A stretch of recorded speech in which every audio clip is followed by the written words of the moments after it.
Part 1. You are going to hear a conversation which happened in a travel agency. First, you have some time to look at questions 1 to 5.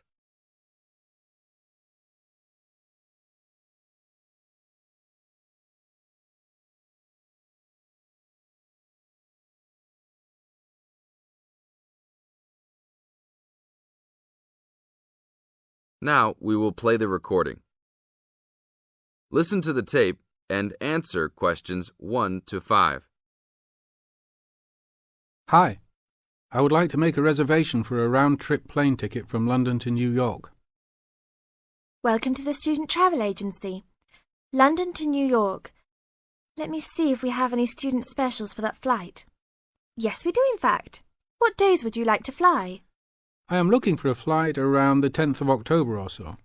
And how about your return date? Ideally, the 31st of October. Let me check our computers to see if these dates are available. Are you looking for economy class or first class? Economy class will be just fine. We have an open flight on the 10th, but for your returning flight, the 31st of October is already fully booked. If you want to upgrade to first class, there are openings for the 31st. Just a few seats left, though. How much do I have to add for first class? First class will be around 20 to 25% more. Well, that is not worth it. I would rather just fly on another day. Do I have any other options? There are open seats back to London on the 1st of November. There are openings for first class that day too. No, I won't be able to do that because I have to work. Is there anything before the 31st? Maybe the 30th or 29th? Let me check. You can fly on the 29th, but not the 30th. The 29th is a little bit early. Is there any way I can be on a waiting list of some sort? Of course, but you should still confirm a return date just to be safe. OK. How about if I book a return date on the 29th and add my name to the waiting list for the 31st? Can I do that? Sure, I can do that for you. Do you also want to add your name on the waiting list for the 30th also? I would recommend this in the scenario that you do not get the flight for the 31st. That is a good idea. How much will the round trip cost? I will calculate your price for you. Your total will be £565, not including tax. Now look at questions 6 to 10.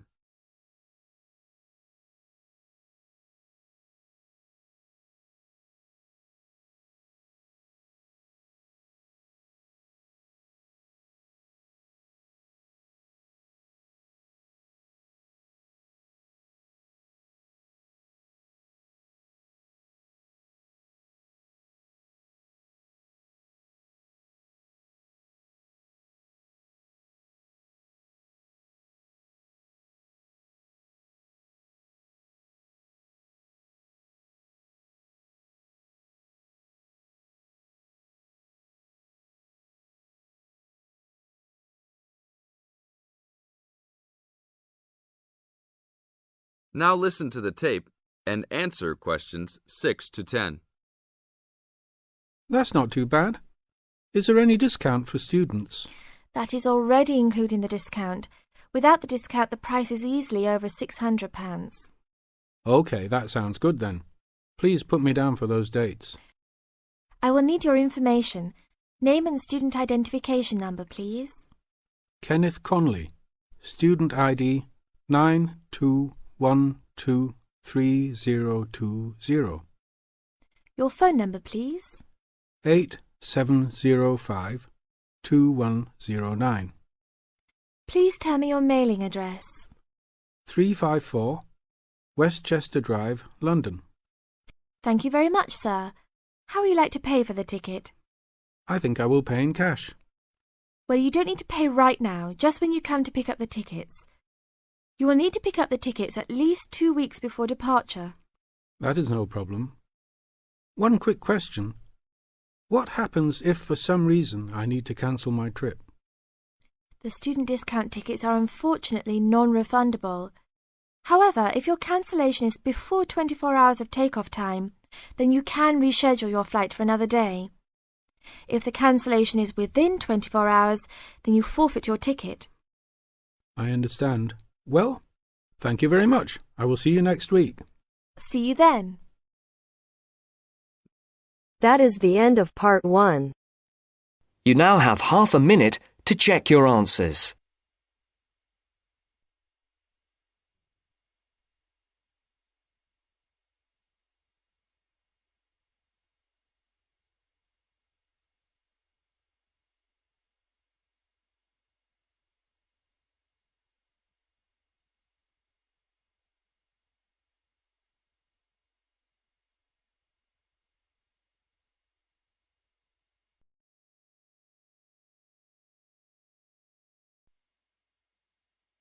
Now turns to part 2. Part 2. You will hear a library assistant talking about the library she works in. You now have 30 seconds to read questions 11 to 15.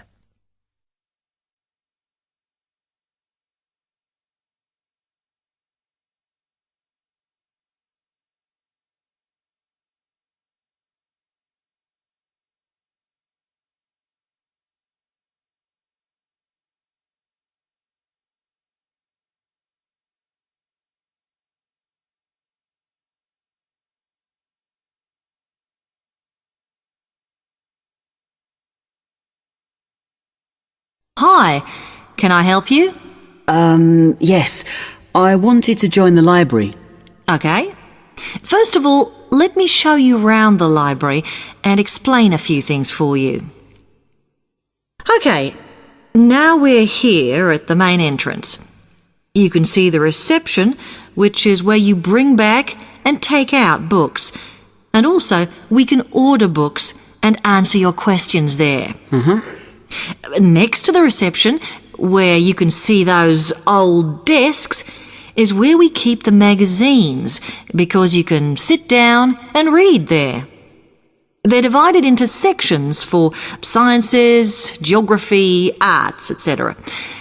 Then, at the back of the library, you can see the section for old books. Next to that is where the books proper start.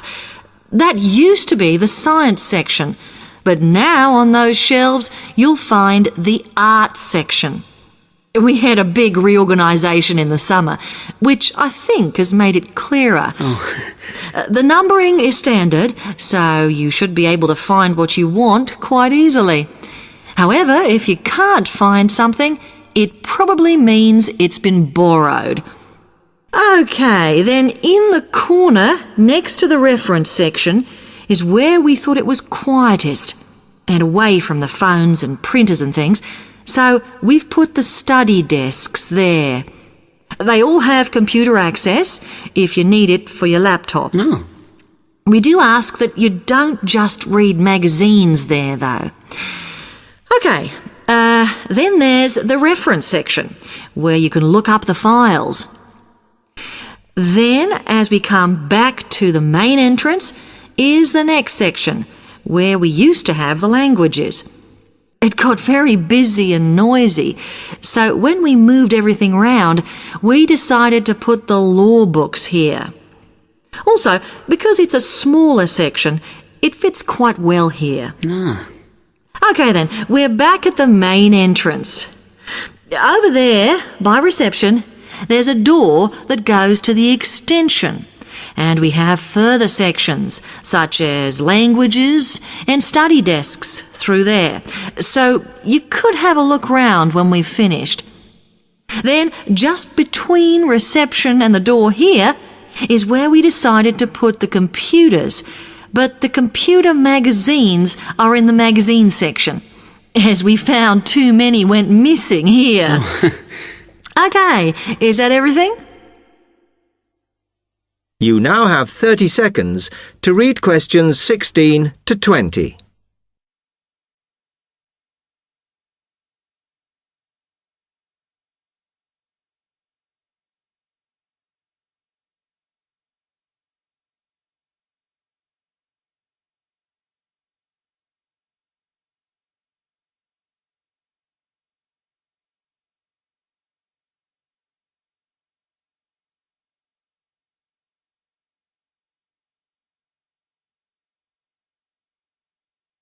That's great, thanks. Can you just tell me a bit about borrowing and the rules and whatever? Of course. Over the last 2 months, we've been introducing a new system for this, and you can now take books out for 6 weeks. That's generally enough for most people. We usually get books back within 30 days. Of course, you may decide to renew the period. You used to have to come in to get the book stamped because we don't like doing it over the phone, as there's no record of it. But now you can do all that via email. Oh. If you do forget to renew, then we do make a charge, I'm afraid. That helps our costs, of course, but we do insist on it. The good news is that there is only one charge. I know some libraries charge £1 for 1 week and then it goes up with each week it's late. We ask for £1.50 as we think that's high enough to stop people being overdue. The other thing you may want to know is what you do about books that are not on the shelves. We do have a system for reserving them. All you have to do is fill in a yellow form behind those blue ones on the desk and give it to someone at reception. We'll let you know when it comes in. Also, sometimes you will need a journal article that we don't have but can get from other libraries. So we offer an ordering service if you need it. Now, if you'd like to fill in this form here.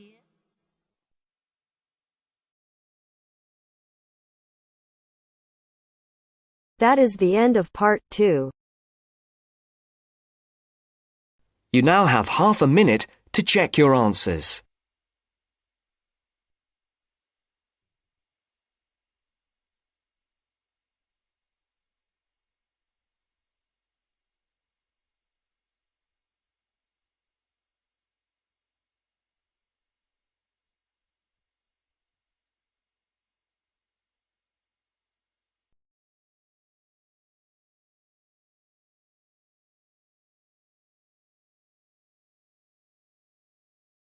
You will hear a conversation between 2 students, David and Claire.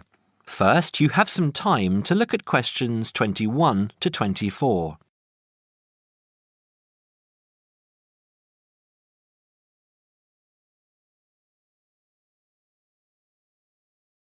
Now listen carefully and answer questions 21 to 24. Hi, David. How are you going with your history studies? Very well. I've actually finished it. That's great! What era did you write on? I researched Roman London, something I never thought I'd be interested in. That sounds interesting. I wanted to tie it into the work I've been doing on engineering, and I found it fascinating and learned many things along the way. Such as? Well, although there were prehistoric settlements throughout the vast area now called London, strangely enough, no evidence has yet been found for any such community at the northern end of London Bridge, where the present city grew up. The origins of London lie in Roman times, right? Right. When the Romans invaded Britain in 43 AD, they moved north from the Kentish coast and traversed the Thames in the London region, clashing with the local tribesmen just to the north. It has been suggested that the soldiers crossed the river at Lambeth, but it was further downstream that they built a permanent wooden bridge, just east of the present London Bridge, in more settled times some 7 years later. As a focal point of the Roman road system, it was the bridge which attracted settlers and led to London's inevitable growth. So, London Bridge has been there for hundreds of years? Yes. And though the regularity of London's original street grid may indicate that the initial inhabitants were the military, trade and commerce soon followed.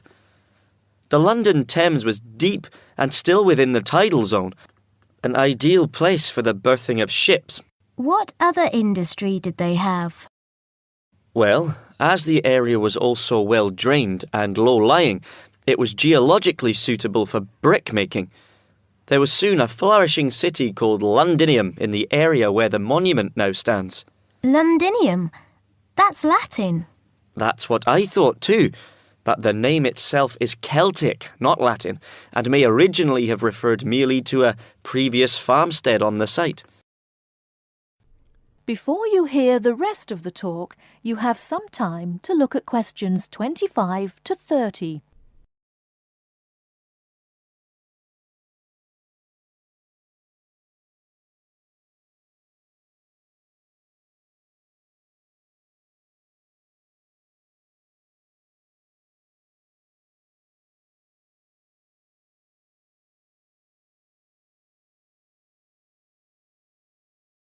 Now listen and answer questions 25 to 30. Wasn't London burned to the ground at some stage? It happened in AD 60 by the forces of Queen Boudica of the Iceni tribe from modern Norfolk, when she led a major revolt against Roman rule. The governor, Suetonius Paulinus, who was busy exterminating the Druids in North Wales, marched his troops south in an attempt to save London, but, seeing the size of Boudica's approaching army, decided he could not mount an adequate defence and evacuated the city instead. Not everyone managed to escape, though, and many were massacred. What about the beautiful old architecture? Did you research that too? I sure did. The major symbol of Roman rule was the Temple of the Imperial Cult. Emperor worship was administered by the Provincial Council, whose headquarters appear to have been in London by AD 100. A member of its staff, named Anancletus, buried his wife on Ludgate Hill around this time. Pagan worship flourished within the cosmopolitan city. A temple to the mysterious Eastern god Mithras was found at Bucklersbury House and is displayed nearby.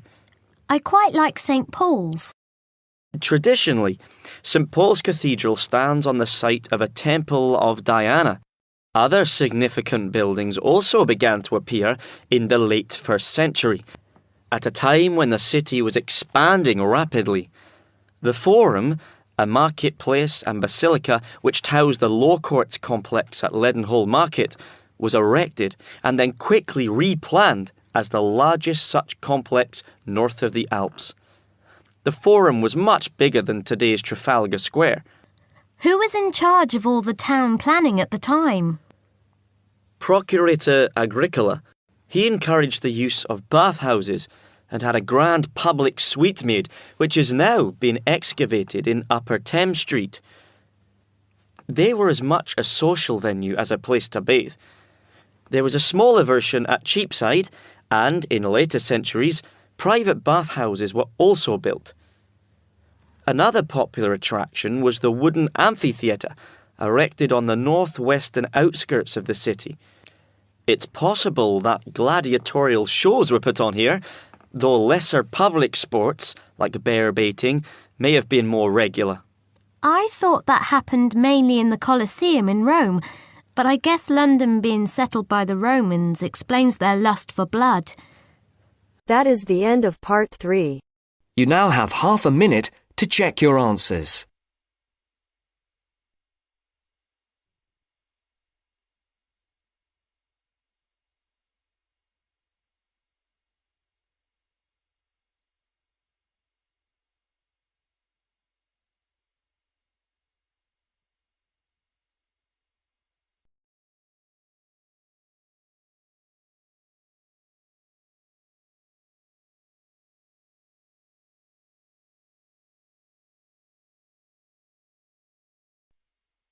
Now turns to part 4.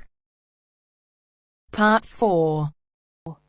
In this section, you'll hear an interview on IQ tests. First, you have some time to look at questions 31 to 40.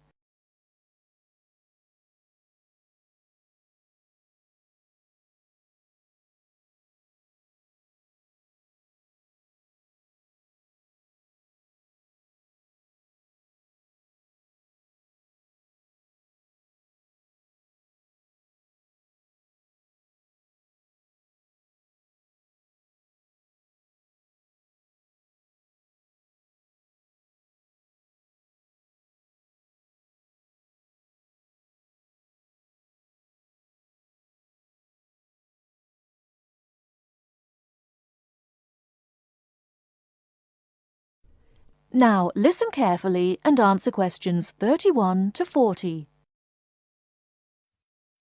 Mrs. Kellerman, a specialist in child psychology, is interviewed by Bridget. Mrs. Kellerman, why is it that some children perform much better than others at school?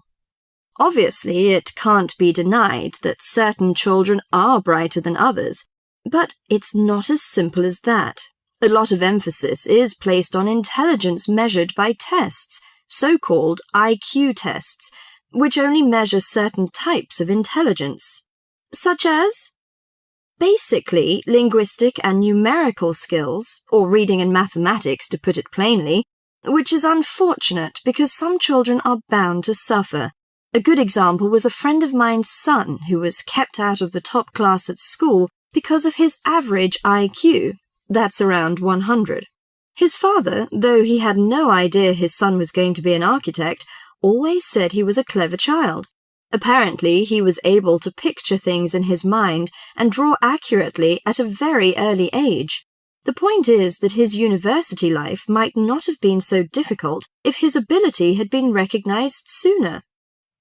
What you're saying, then, is that some children have abilities that are not easy to measure, that aren't appreciated by many schools. Precisely. And if these schools are not spotted sufficiently early, they cannot be developed. That's why, in my view, there are so many unhappy adults in the world. They are not doing the things they are best at. What are those other kinds of intelligence? How can we recognize them in our children? Well, take musical talent. Many children never get the chance to learn to play an instrument, but while they might not become great artists or composers, they may get a lot of pleasure and satisfaction. Musically gifted children are fascinated by all kinds of sounds, car horns, animal noises, and so on, and they can easily recognize tunes and sing them in key. How can a parent encourage them? Sing to them and teach them new songs. Buy a piano or even a cheap instrument such as a recorder. If you can afford it, send them to music lessons as soon as possible. Play recordings of different instruments to them. What about a child who is good at sport? Could that be described as a form of intelligence? Most certainly. We psychologists call it motor or bodily intelligence. These children move gracefully and handle objects skillfully. A child who finds it easy to take things apart and use various tools may well become an engineer with the right encouragement. We should give them models to make and take them to science museums. However, unless these children are also good with words and numbers, they will probably not do well in school examinations. Is there anything a parent can do to help in this case? Yes, it may be worth spending money on private lessons, but, hardly anyone is good at everything. In my opinion, a child should be judged on his individual talents. After all, being happy in life is putting your skills to good use, no matter what they are. That is the end of part 4. You now have half a minute to check your answers.